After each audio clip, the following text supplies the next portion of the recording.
The Galactic Council chamber stretched across 3 kilometers of polished obsidian, its curved walls rising into darkness where artificial stars twinkled like distant promises. Representatives from 47 different species occupied their designated zones, each area carefully climate-controlled and atmosphere-adjusted to accommodate beings that had evolved on worlds, ranging from methane-soaked ice balls to radiation-blasted desert planets.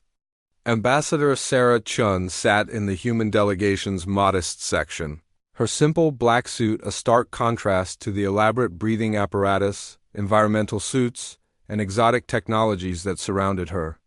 At barely 5 feet tall with graying hair pulled back in a practical bun, she looked unremarkable compared to the towering crystalline beings from Zephyr, or the tentacled gas breathers from the Vortex Nebula.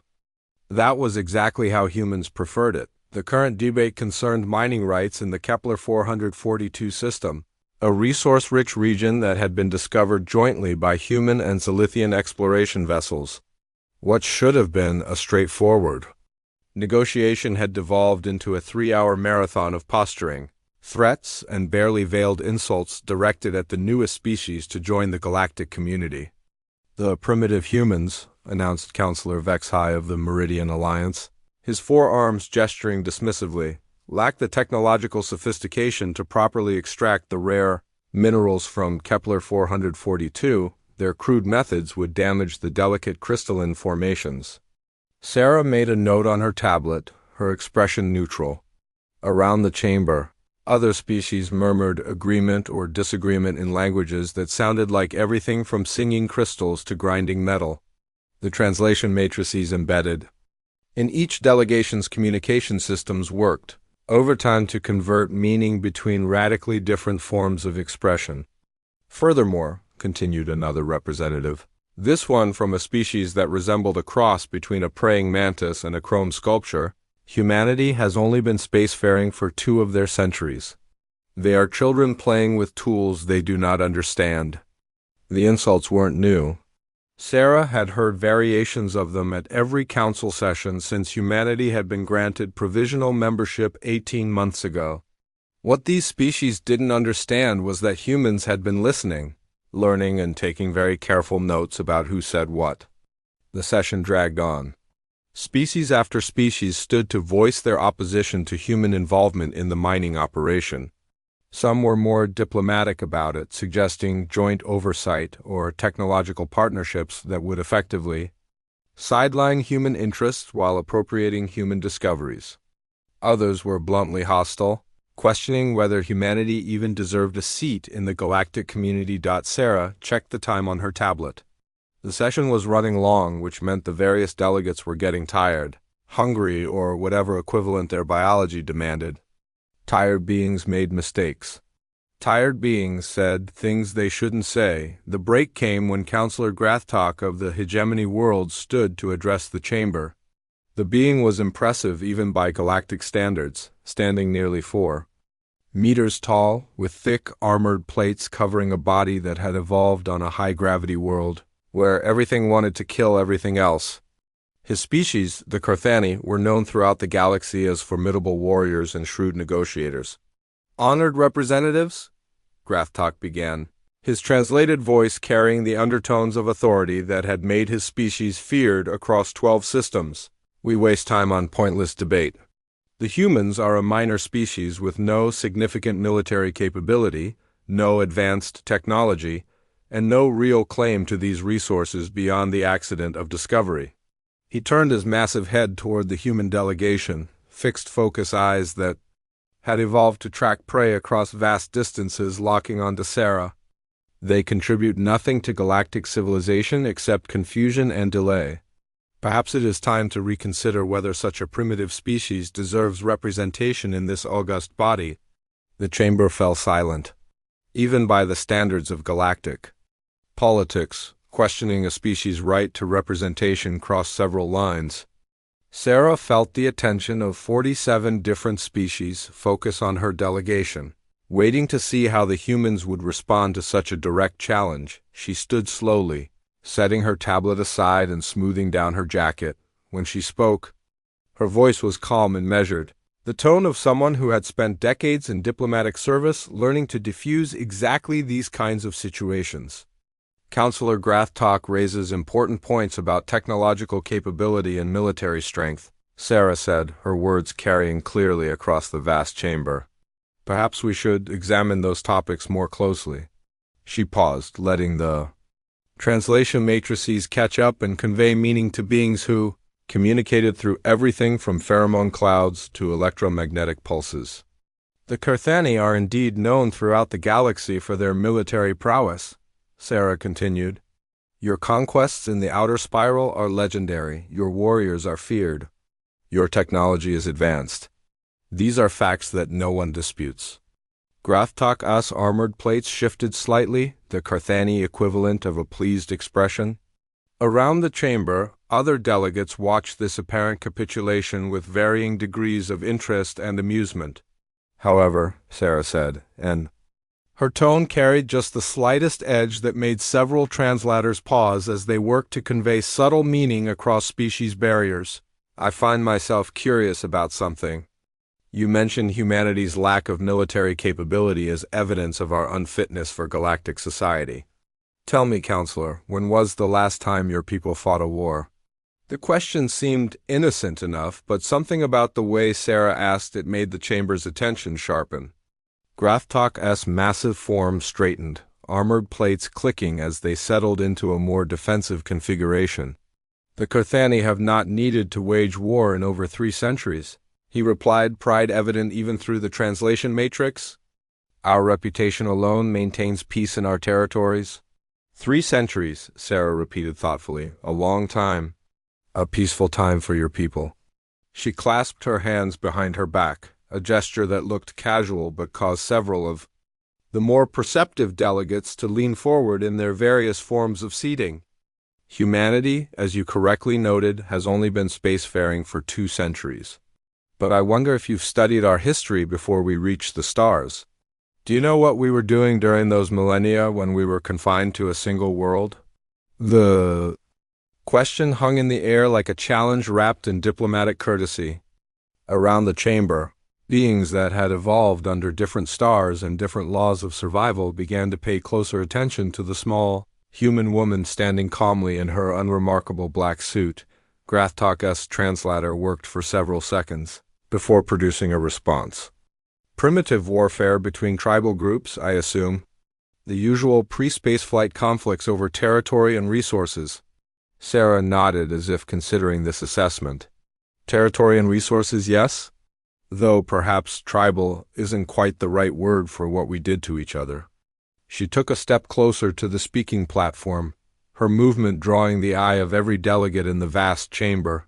In the span of time that your people have enjoyed their 3 centuries of peace, humanity fought approximately 14,700 separate conflicts ranging from minor border skirmishes to global wars that killed hundreds of millions of our own species. The translation matrices struggled with the numbers, several requiring multiple passes to convey the sheer scale of what Sarah had just described. Around the chamber, beings that had known only careful, ritualized conflicts between spacefaring civilizations tried to process the concept of a species that had spent its entire pre-spaceflight existence in a state of nearly constant warfare.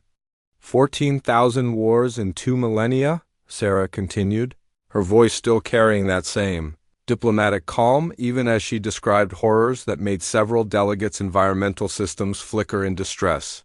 We fought with sticks and stones, then bronze and iron, then gunpowder and steel, then chemicals and atoms. We fought in the mud of trenches, in the ruins of cities, in the depths of oceans and the frozen peaks of mountains. She paused again, and in that pause, something shifted in the chamber's atmosphere. The beings present were all intelligent species, products of evolution and civilization. They could do math. They could extrapolate what it meant for a species to survive and prosper while engaging in such constant conflict. We fought each other over everything, Sarah said quietly. Religion, resources, ideology, territory, trade. Roots, succession disputes, ethnic differences, economic systems, and sometimes just because we couldn't agree on which leader was truly chosen, by whichever god we happened to worship that century. Grathtak's armored plates were now fully extended in what Sarah recognized as a defensive posture, though she doubted he was consciously aware of the display. Around the chamber, other delegates were beginning to reassess the small human woman who had seemed so unremarkable just minutes earlier. "But here's what I find most interesting about our history," Sarah said, taking another step toward the speaking platform. "Despite all that warfare, despite all that death and destruction, we never stopped innovating. We never stopped learning. We never stopped adapting." The silence that followed Sarah Chun's words stretched across the Galactic Council chamber like a held breath. 47 species, representing billions of intelligent beings across known space, watched as the small human woman dusted off her jacket and checked her tablet for damage. Grathtak stood frozen in the center of the chamber, his massive armored form locked in a defensive posture that his evolutionary programming had triggered automatically. His brain, evolved on a world where split-second reactions meant the difference between predator and prey, was struggling to process what his senses were telling him. The kick had connected perfectly. His targeting systems, honed by millions of years of evolution and enhanced by the best military training his species could provide, never missed at such close range. The force had been sufficient to shatter reinforced metal plating. The human should have been dead before her body hit the barrier. Instead, she was standing calmly in front of him, apparently reviewing her notes.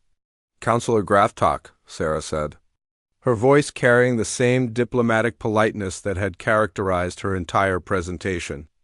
"I believe you may have overextended yourself." It was then that the Carthani counselor noticed something wrong with his right leg. The armored plates that protected his striking foot had developed hairline cracks radiating outward from the point of impact. As he watched in growing horror, those cracks began to spread, working their way up his leg like fractures in overstressed metal. "That's impossible," he said. But even as the words left his translator, more cracks appeared. The armor that had protected his species through countless battles, that could deflect energy weapons and resist atmospheric pressure differentials that would crush most beings, was coming apart like cheap ceramic. Dr. Yila Jesh of the Meridian Alliance Medical Corps reached them first, her six-armed form moving with the practiced efficiency of someone who had spent decades treating combat injuries across multiple species. Her scanners focused on Grathtak's leg, and the readings made her pause in confusion. "Counselor, I'm detecting microfractures throughout your lower leg structure," she reported, her musical voice carrying notes of bewilderment. "The damage pattern suggests an impact with something significantly more resistant than your armor. But the scans show that Ambassador Chun's skeletal density is ... She trailed off as her scanners finished their analysis of the human diplomat. When she spoke again, her voice carried the kind of quiet shock reserved for discovering that everything you thought you knew about physics was wrong. "Ambassador, Chun's skeletal structure shows reinforcement with metallic compounds that don't appear in any galactic database. Muscle fiber density is approximately 40 times standard human baseline. Nervous system integration with synthetic components suggests cybernetic enhancement decades beyond anything in current galactic technology." Around the chamber, delegates who had been focused on the immediate drama of Grathtak's unprovoked attack began to pay attention to Dr. Jesh's medical report. Species that had dismissed humanity as primitive and technologically backward listened to scanner after scanner confirmed impossible readings from the small woman in the unremarkable black suit. "Furthermore," Dr. Jesh continued, her voice growing more strained as she processed the data, "preliminary analysis suggests that these modifications are not recent additions to Ambassador Chun's physiology. The integration is too complete, too seamless. These enhancements were either performed with technology far beyond galactic standards or..." She paused, checking her scanners again as if hoping the readings would somehow make more sense on second review. "Or they were integrated during the subject's developmental period, suggesting modification technology that predates humanity's first contact with galactic civilization by decades." The implications of that statement rippled through the chamber like a shockwave.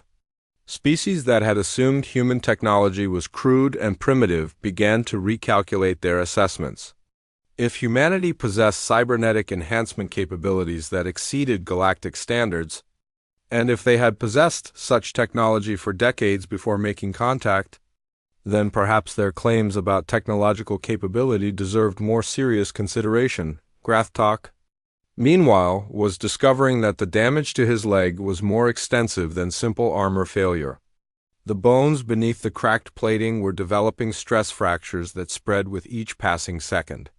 His species' legendary durability, evolved on a world where everything was trying to kill everything else, was proving inadequate against whatever forces had been transmitted through the impact. "This is some kind of trick," he managed, though his voice carried less certainty than his words suggested. "Humans don't possess such technology. Their civilization is barely 2 centuries old." Sarah looked up from her tablet with the expression of someone who had been asked to explain something that should have been obvious. "Counselor, I think there may have been some confusion about human technological development. May I?" She gestured toward the chamber's main display system, and after a moment's hesitation, the session moderator activated the presentation interface. The vast screens that lined the chamber walls came to life, showing what appeared to be a standard diplomatic briefing format. "Human civilization is indeed young by galactic standards," Sarah began, her presentation skills apparently unaffected by having been violently assaulted moments earlier. "But I think the galactic community may have misunderstood the nature of our development." The first slide appeared on the screens, showing a timeline that stretched back roughly 3 centuries. Most species develop space travel, then cybernetic enhancement, then advanced material science, then neural integration technology. The progression makes sense. You master one field, then build upon that knowledge to advance into the next. She advanced to the next slide, which showed a different kind of timeline, one where multiple technological fields developed in parallel rather than sequentially. Humanity developed these technologies simultaneously because we needed them simultaneously. When your species was enjoying 3 centuries of peace, we were engaged in what we call total warfare, conflicts that demanded every possible technological advantage just to survive. The screens filled with data that made several delegates' translators struggle to convey meaning. Weapons development timelines that showed progression from crude projectiles to planet-cracking arsenals in mere decades. Defensive technology advancement that moved from simple armor to personal force fields in the span of single human lifetimes. Medical technology that progressed from basic surgery to complete biological reconstruction in less than 50 years. "We developed cybernetic enhancement not for convenience or longevity," Sarah continued, "but because unenhanced humans couldn't react fast enough to survive modern battlefields. We created advanced materials science not for construction projects, but because our soldiers needed armor that could protect them from weapons that could vaporize conventional matter." Graftalk's leg was now showing visible structural damage, cracks spreading up past the knee joint as whatever forces Sarah had transmitted through their impact continued to propagate through his biological systems. Around him, medical teams worked frantically to stabilize damage they couldn't understand, using technology that was proving inadequate for treating injuries that shouldn't have been possible. "We integrated synthetic components into our nervous systems not for improved cognition," Sarah said, "but because human reflexes, even enhanced human reflexes, weren't sufficient for battles fought at near-light speeds against opponents who could think in quantum superposition." The slides changed again, showing technical specifications that made the chamber's most advanced AI systems pause their processing to verify the data. Personal force fields that could deflect antimatter weapons. Skeletal reinforcement that could survive impacts measured in planetary masses. Neural processing speeds that approached the theoretical limits of organic matter. Every human diplomat, every human explorer, every human representative that has made contact with galactic civilization has carried these modifications, Sarah explained. We didn't mention them because we assumed they were obvious. After all, why would we send unprotected personnel into unknown situations where hostile contact was possible?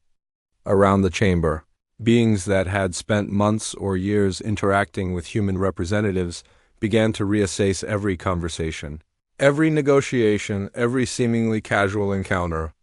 If every human they had met was a cybernetically enhanced soldier, capable of surviving impacts that could destroy armored vehicles, then humanity's actual military capabilities might be somewhat different from what the galactic community had assumed. Dr. Jesh's scanners were now detecting systemic failure throughout Grathtok-S struck leg. The Cathani counselor, whose species was renowned throughout 12 systems for their physical durability, was discovering that kicking something with the density and structural integrity of a small starship had predictable consequences. "The damage is spreading," Dr. Jesh reported, her musical voice carrying notes of professional frustration. "I'm detecting cascade failures in the bone matrix, muscle tissue necrosis from micro-trauma, and nervous system disruption from impact shock. Counselor, Grathtok-S leg is essentially destroying itself from the inside out." The emergency session that followed lasted 18 hours. Ambassador Sarah Chun sat in the human delegations section, her modest black suit unchanged, her tablet open to what appeared to be routine diplomatic correspondence. To any observer, she looked exactly as she had when the session began, a small, unremarkable woman taking notes, while more impressive beings debated matters of galactic importance. The difference was that now, every delegate in the chamber understood exactly what they were looking at. Grathtok had been removed to the Council's medical facilities after Dr. Jesh's team concluded that his leg required surgical reconstruction using technology that didn't exist. The Cathani counselor, whose species had built an empire on the principle that physical dominance translated to political power, was discovering that there were some problems that couldn't be solved by hitting them harder. The revelation about human technological capabilities had triggered emergency consultations among every major faction in galactic space. Species that had spent months dismissing human concerns were frantically reviewing every interaction, every trade negotiation, every seemingly innocent cultural exchange with the newcomers from Earth. President Korvash of the Galactic Council's Executive Board had called for a complete review of humanity's membership status, which had prompted Sarah to politely remind the chamber that any attempt to revoke human membership would likely be viewed as a hostile act by the 43 administrative support personnel currently stationed throughout galactic space. The reminder had been followed by a 12-hour recess while various species intelligence agencies attempted to identify and locate the enhanced human operatives embedded within their governments. They had found exactly zero. "The situation is unprecedented," announced Counselor Tavara of the Crystalline Hegemony as the session resumed. Her species communicated through harmonic frequencies that created patterns of stunning beauty when translated to visual displays. But today her tones carried notes of barely controlled panic. In 300 years of galactic civilization, no member species has ever concealed military capabilities of this magnitude. The enhancement technology described in humanity's application documents suggests individual soldiers with capabilities exceeding our most advanced combat units. She gestured toward the main displays, which showed the results of the intelligence review that had consumed the recess period. Lists of human personnel in key positions throughout galactic space. Trade representatives who had negotiated agreements worth trillions of credits.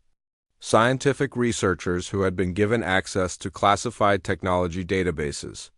Cultural exchange specialists who had spent months learning the weaknesses and social structures of species across known space. "We have essentially been infiltrated by an unknown military force disguised as refugees seeking membership in galactic civilization." Sarah looked up from her tablet with a patient expression of someone who had been misunderstood due to poor communication. "I think there may be some confusion about our objectives," she said. her voice carrying the same diplomatic courtesy that had characterized all her interactions. Humanity didn't infiltrate galactic civilization. We applied for membership through proper channels and were accepted after meeting all stated requirements. She activated her tablet's presentation interface, displaying documentation that made several delegates' translation systems struggle with the sheer volume of bureaucratic complexity. Our application included complete personnel records, detailed technical specifications, comprehensive cultural profiles, and exhaustive documentation of our enhancement technologies. The fact that galactic administrative systems were unable to process this information in a timely manner doesn't constitute deception on our part. President Kovash's 4-meter frame shifted in what his species considered an expression of diplomatic frustration. The Nexari had dominated galactic politics for over a century through their mastery of bureaucratic procedure and parliamentary maneuvering, but those skills seemed inadequate for dealing with a species that had weaponized administrative compliance. Ambassador Chun, he said carefully, surely you can understand the concern that arises when we discover that every human in galactic space is essentially a walking weapons platform. Sarah's expression became thoughtfully sympathetic, as if she was trying to help a confused colleague understand a simple concept. President Korvash, with respect, I believe you may be approaching this situation from the wrong perspective, she said. You're focusing on our defensive capabilities as if they represent a threat to galactic civilization. But perhaps we should consider why such capabilities were necessary in the first place. She stood and walked to the chamber's central speaking platform, her movement drawing the attention of beings who now understood that they were watching someone who could survive direct hits from starship weaponry and redirected that force back into her attackers. Humanity spent 2 millennia fighting wars that would have ended galactic civilization within decades, Sarah continued. We developed these technologies not for conquest but for survival.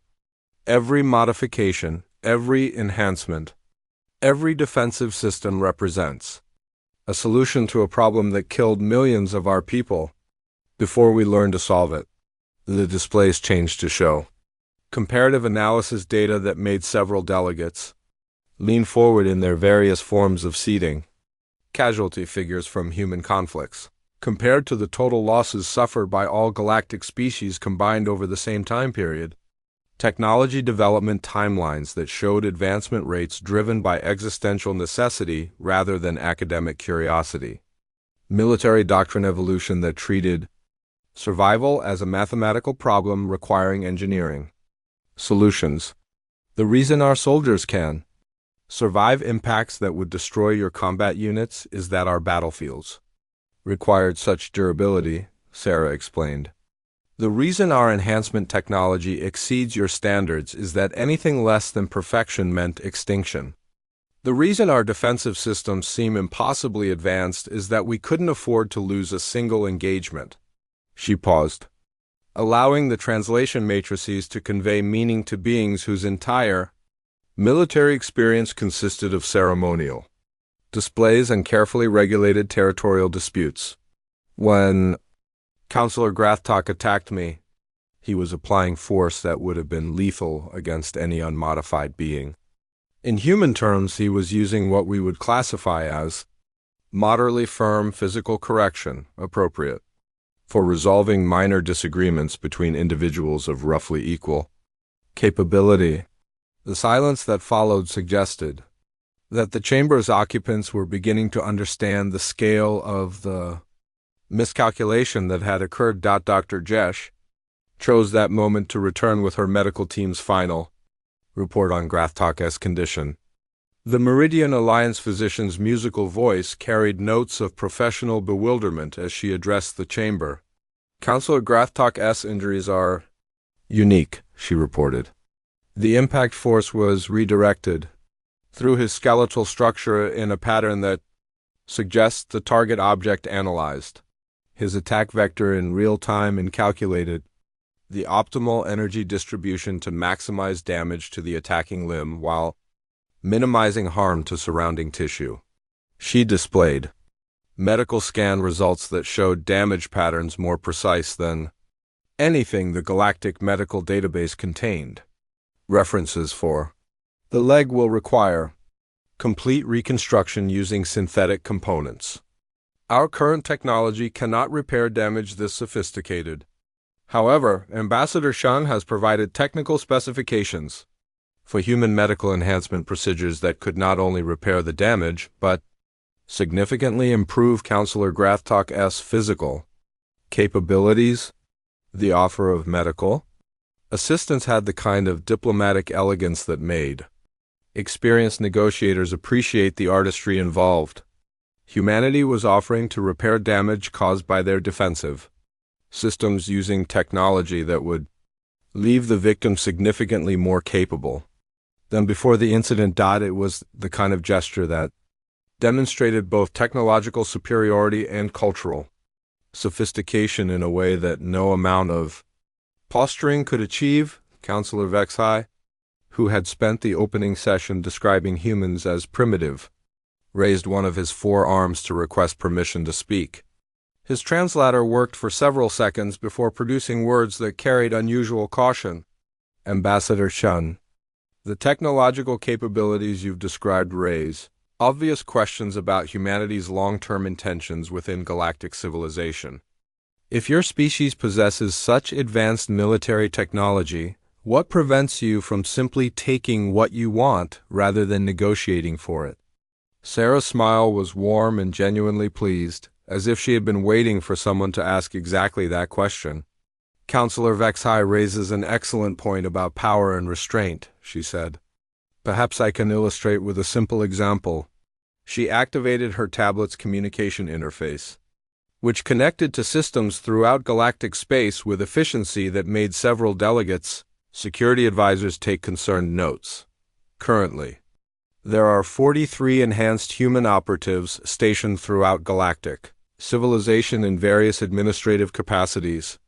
Each operative carries modification packages significantly more comprehensive than my own diplomatic enhancements. The chamber's main display is activated, showing a real-time map of galactic space watt-hour